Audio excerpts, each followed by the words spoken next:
Our next speaker works with Indigenous peoples, governments, and futurists to make sure digital transformation leaves no one behind. She's the CEO of the First Nations Technology Council and works not only on equitable access, but also on the integration of wisdom and traditions into the physical and virtual world of tomorrow. She serves on a number of progressive boards and is the president of the Urban Native Youth Association. For more on Indigenous leadership in a digitally reliant and very troubled time, please join me in giving a very warm Forward 50 welcome to Denise Williams. Hi, Denise. How are you? Good morning. I'm great. How are you? I'm as good as can be expected. Considering that this is, I think that's a safe answer for everyone at a time like this. Where are you calling in from today? The traditional ancestral unceded territory of the Tsleil-Waututh people, also known as North Vancouver, British Columbia, Canada. Fantastic. So, Denise, you've been working, and we just chatted about this with Julia earlier, on a different kind of inclusion. And last year at Forward 50, one of the conversations that we had that I found fascinating was it's not just about including everyone in the move to digital, but it's about using some of that wisdom that doesn't usually get brought to the table, because it may have better solutions for how we live in a sort of collective digital village than maybe some of the traditional paradigms that have informed Canadian government and governments around the world. Can you speak a little more about that? Yeah, of course. Well, I think that's really true, and I think something that is really important to think about is, the idea that Indigenous people are going to have something very significant to add to the conversation about what technologies we build, why, how they're integrated into our lives, into our communities, and into our bodies, because there's a larger conversation around the ethics of this and the humanistic perspective on this. And, obviously, I think that we have to be careful that we're not building technologies for market-driven reasons, and that we're thinking about 7 generations, which is how Indigenous people think about every decision we make. So that's what I'm going to share with you here today. Hopefully you can see my slides okay. But yeah, so just to get started, I just want to thank everyone for sharing this virtual space here today. I come from originally the Cowichan tribes on Vancouver Island, which is also in British Columbia, Canada. And, as an Indigenous woman, I'm just pleased to share a vision for a more equitable future for all Indigenous people in our digitally and connected present and future. And just to my previous point about where we are, I just want to, before we get started, acknowledge that I am on the unceded traditional territories of the Tsleil-Waututh people, and also want to acknowledge the Indigenous lands on which participants of this gathering are coming from today. So just give me a moment to share a little bit about who we are. We're an Indigenous-led not-for-profit working towards equitable access to technology for Indigenous communities in order to advance sovereignty in a digital age.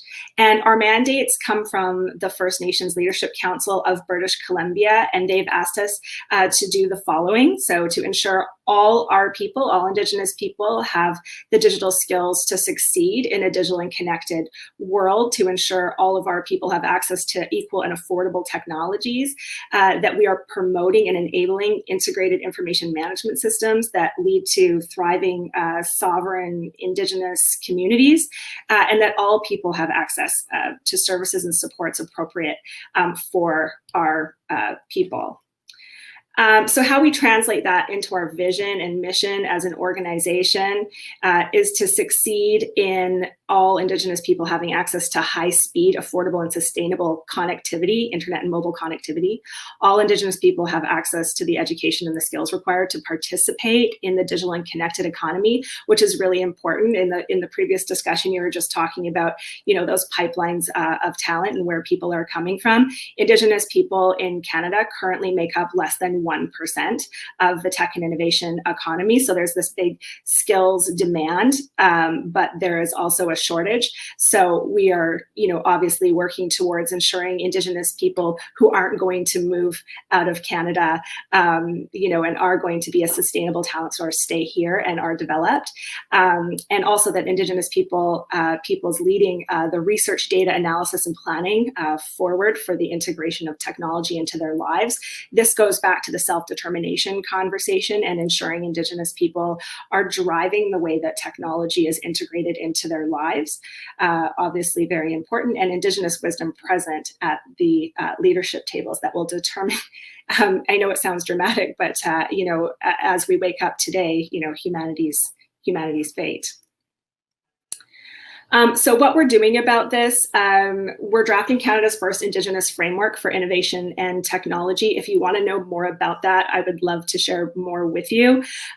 Leading BC's first Indigenous sector labor market study in technology and innovation, as I mentioned, we know we're less than 1%, but there's no way to benchmark what exactly that means, how that maps to local economic development growth trajectories, and now with COVID, how that maps to economic recovery efforts. So we're an organization leading the first benchmarking data study and looking at some of the challenges, barriers, but also the opportunities and also some of the policy shifts that are going to be required. We're also compiling connectivity data and leading discussions on how to create a more equitable Canada. So what this means is there is some confusion just nationally around connectivity data, who has access to what, and then where does that affordability and sustainability conversation come in, and how might Indigenous peoples tap in to some of the programs that are available to make connectivity more likely to happen, not in the next 10 years, but immediately. But what's missing from that conversation, and how do we as Indigenous people get at that table to support and be those thinking partners and policy drivers, and to be looking at a more creative, dynamic regulatory system along with our government and industry partners. And then we're also offering digital skills programming to over 3,000 Indigenous people, and that's been designed by Indigenous people for Indigenous people. So I'd love to take just a moment just to tell you a little bit more about that last point. Foundations and Futures in Innovation and Technology is one of our most successful programs released to date.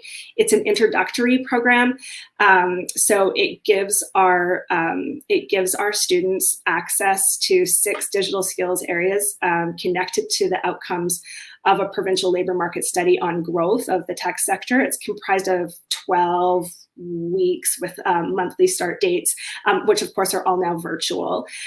So this is an accredited program by Nicola Valley Institute of Technology. So our graduates receive 24 post-secondary credits, which is huge, as entrance doesn't require grade 12, which makes our program extremely accessible.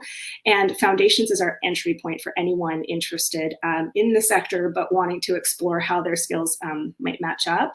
And the Futures program deepens those skills and prepares participants for working in the sector or to grow local digital economies in their own nations. So we've got deep and meaningful relationships with 46 industry partners to achieve beginning the transformation of Canada's tech sector. So all of these partners are working on great strategies for how to introduce Indigenous people into their workforce, and we are working with them to be able to do that. So in total, we've had, like I say, 3,000 Indigenous people through this program. And the important thing is, when a program is designed by Indigenous people and we've localized, contextualized the content, what that has resulted in is a 90 to 95% retention and success rate, which is outstanding. And so what that goes to show is we've got a lot of interest from Indigenous people to get into the tech sector,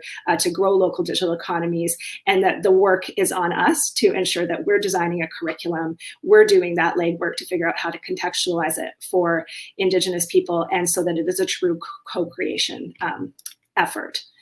So, we've worked exceptionally hard on those student pathways. that are appropriate for our learners. So no one program can resolve generations of both exclusion from the economy and society, and no one program can move Indigenous students to trust an education system after residential school trauma like many of us live with today. So my personal commitment is to ensure this generation has every opportunity to know and celebrate their ancestry, identity, and belonging on their traditional territories. I feel that establishing our sovereignty and voice in a digital and virtual spaces is one of the most important endeavors that not only today we have to embark on, but also in service to future generations. So this pathway and program is in place to not only share wisdom and vision in a circular way with our participants, but also to decolonize and heal. So our graduates are able to enjoy a lot of benefits from taking our program. Obviously, they have this opportunity to dig into web development, digital marketing, data analysis, UX, UI, GIS, GPS, and now our new program is drone stewardship, which has been absolutely phenomenal. We have a 100% success rate in our drone stewardship program. The industry average is about 50%. So we're really proud of the work that we're doing there. And of course, something that's really important that I think is often missing from education is that you have to work with elders and integrate elders into your learning. And this is our elder, Elder Glida Morgan. Obviously, we have had to adapt to 2020. That's been very challenging. And I just want to point out that connectivity in this country is incredibly challenging when trying to embark on the kind of work that we're doing. Indigenous people have far less access, you can see here, and you can imagine all of the enabling factors that technology can allow you to achieve. And that's why we are trying to build this Indigenous framework for innovation and technology that we're trying to get government to get behind. We'd love to share more with anyone interested. We see this as the pathway forward to achieve self-determination, to achieve Indigenous community well-being, and ultimately reconciliation.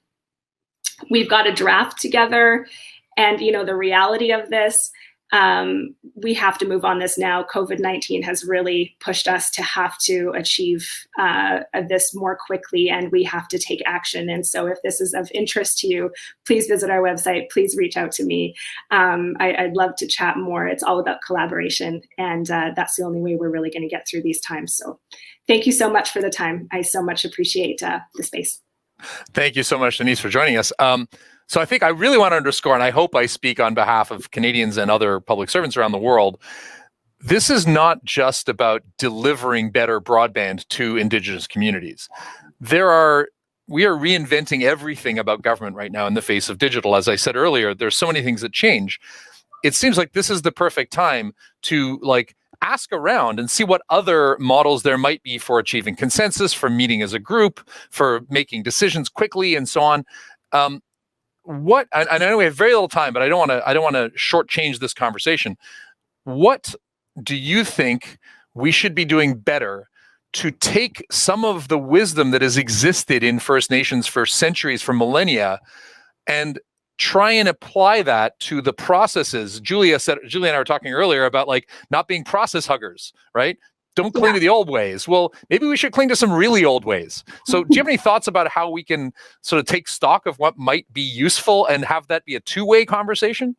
Yeah, I was listening in on that conversation, and I absolutely agree with that point. I actually think that adhering to a process that's just in place, I don't know how many times, we've run into that stumbling block as an Indigenous organization saying, here's the timeline that we actually need to do this in the way that our communities, our constituents expect us to do this, or here's what we think the outcomes should be because they're in line with the outcomes of our nations, of our people, and how many times that hasn't matched up because there's something written in a document, in a policy that's 10 years old, that, and when it's reviewed and evaluated, I see the beginning of us being able to come around and have robust discussion. But at the end of the day, decisions lie not with us. And, these are programs and these are policies that greatly affect our people and future generations. So it's so important, I think, coming away from, I liked how Julia talked about it in terms of just like the risk aspect of it. I think, don't let this crisis go to waste. We definitely have an opportunity to rethink this and be more creative because we have to. These systems are pretty fragile and they were pretty broken to begin with. So let us not, and this is, perhaps very appropriate given what we're seeing in this down south. The divisions are not as deep as they appear. We're all human beings and we all have, a lot of the same needs around our communities and, our children and our planet. And, we all try and outlive the dinosaurs, right? I think we can all agree on that one. Yeah. So yeah, you're right. I mean, Indigenous people have been living here for tens of thousands of years, and we are original innovators and technologists. So, why not include us in this solutioning? I think that we have a lot to offer to that conversation. So it's just a matter of thinking differently. Awesome. Well, this conference is definitely eager to think differently. So thank you so much for being with us today. Really appreciate it. Thank you kindly.